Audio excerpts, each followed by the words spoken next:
அஸ்ஸலாமு அலைக்கும் ஃப்ரெண்ட்ஸ், எல்லோரும் எப்படி இருக்கீங்க? அல்ஹம்துலில்லாஹ் நாங்கள் எல்லோரும் நல்லாயிருக்கோம். நீங்களும் நல்லா இருப்பீங்கன்னு நினைக்கிறேன். நான் இன்றைக்கி வீடியோவில் செய்ய போகிற ரெசிபி என்னென்னா, இன்றைக்கி சின்ன வெங்காயம் பூண்டுலாம் நிறைய போட்டு நல்ல ஒரு ஹோட்டல் ஸ்டைலில் சூப்பரான ஒரு புளிக்குழம்பு தாங்க இன்றைக்கி வந்து செய்ய போகிறேன். நல்ல ஒரு அருமையான டேஸ்ட்டில் இருக்கும். இப்போ வாங்க அதை எப்படி செய்யலாம்னு பார்க்கலாம். வீடியோக்குள்ளே போகிறதுக்கு முன்னாடி அப்படியே நம்ம சேனல் மும்தாஜ் கிச்சனை சப்ஸ்கிரைப் பண்ணிவிட்டு அப்படியே பக்கம் இருக்க பெல் ஐக்கானை கிளிக் பண்ணிடுங்க. அப்போ தான் நான் போடுற வீடியோ உங்களுக்கு உடனே வந்து சேருங்க.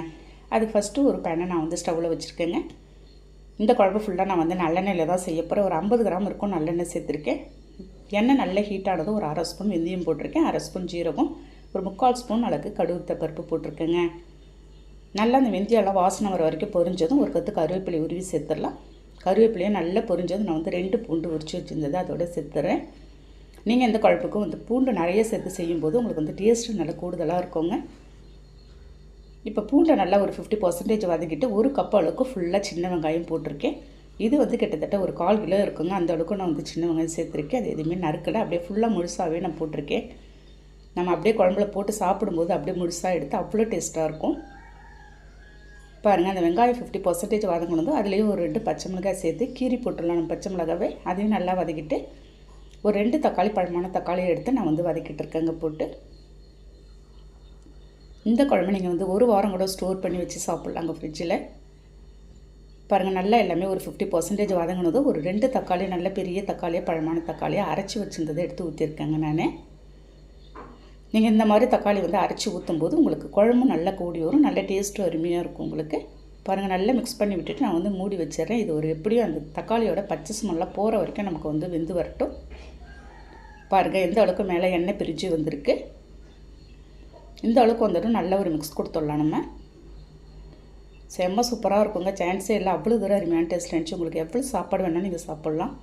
இந்த சமயத்தில் நான் மசாலா எல்லாம் சேர்த்துற போகிறேங்க. 1 ஸ்பூன் தனி மிளகாத்தூள் சேர்த்துருக்கேன், ஒரு 2.5 ஸ்பூன் குழம்பு தூள் சேர்த்துருக்கேன், ஒரு 1/4 ஸ்பூன் மஞ்சள் தூள் சேர்த்துடலாம். மசாலா எல்லாம் சேர்த்துட்டு நல்லா ஒரு மிக்ஸ் கொடுத்துடலாம். நம்ம நல்லா வதக்கிட்டு செய்யும்போது தான் உங்களுக்கு டேஸ்ட்டாக இருக்கும் குழம்பு. எல்லாத்தையும் நல்லா வதக்கிட்டு ஒரு லெமன் சைஸ் புளி எடுத்து கரைச்சி வச்சுருக்கேங்க. அதை எடுத்து சேர்த்துடலாம். நம்ம சேர்த்துட்டு உங்களுக்கு தேவையான அளவுக்கு தண்ணி நான் வந்து ஊற்றிட போகிறேங்க. ஊற்றிட்டு கொஞ்சமாக கல் உப்பு ஒரு ஸ்பூன் அளவுக்கு இருக்கும். பத்தலைன்னா நம்ம லாஸ்ட்டாக போட்டுக்கலாம். உங்களுக்கு கொஞ்சமாகவே நீங்கள் வந்து ஃபஸ்ட்டில் போட்டுக்கலாங்க. போட்டு எல்லாம் ஒரு மிக்ஸ் கொடுத்து நான் வந்து மூடி வச்சுட்டு போகிறேன். கருவேப்பிலை மல்லியில் கொஞ்சமாக சேர்த்துடலாம். நம்ம ஏன்னா அது சேர்க்கும்போது உங்களுக்கு கொதிச்சு வரும்போது அதோடய ஃப்ளேவரே செம்மையாக இருக்குங்க. மூடி வச்சு நான் வந்து ஒரு 10 நிமிஷம் கழித்து தான் பார்க்குறேன். பாருங்கள், நல்லா தகன்னு கொதிச்சிட்ருக்குது.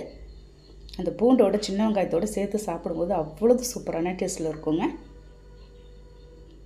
இது வந்து உங்களுக்கு சூடான சாதத்தோடு நீங்கள் போட்டு ஒரு ஸ்பூன் நெய் போட்டு சாப்பிட்லாம். அவ்வளோது அருமையாக இருக்கும்.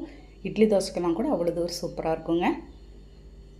பாருங்கள், எல்லாத்தையும் நல்லா ஒரு மிக்ஸ் கொடுத்துட்டு இந்த சமயத்தில் நான் வந்து ஃபைனலாக 1 ஸ்பூன் நான் வந்து வெல்லம் சேர்த்துக்க போகிறேன். ஏன்னா நம்ம வெல்லம் சேர்த்து செய்யும்போது எப்பயுமே இந்த புளிக்குழம்புக்கெல்லாம் அந்த புளிப்போடு அந்த காரத்தோடு சாப்பிடும்போது லைட்டாக இனிப்பு கலந்து அவ்வளோ தூரம் அருமையான டேஸ்ட்டில் இருக்கும். பாருங்கள், எல்லாத்தையும் ஒரு மிக்ஸ் கொடுத்துட்டேங்க. அவ்வளோ ஒரு சூப்பரான டேஸ்ட்டில் இருக்கிறதா இந்த புளிக்குழம்பு நீங்கள் வந்து ட்ரை பண்ணி பார்த்துட்டு எனக்கு கண்டிப்பாக கமெண்ட் பண்ணுங்கள். இந்த வீடியோ பிடிச்சிருந்தா அப்படியே ஒரு லைக் பண்ணிவிட்டு ஷேர் பண்ணுங்கள். மறக்காமல் சப்ஸ்கிரைப் பண்ணிவிடுங்க ஃப்ரெண்ட்ஸ். நெக்ஸ்ட் வீடியோவில் பார்க்கலாம். பை.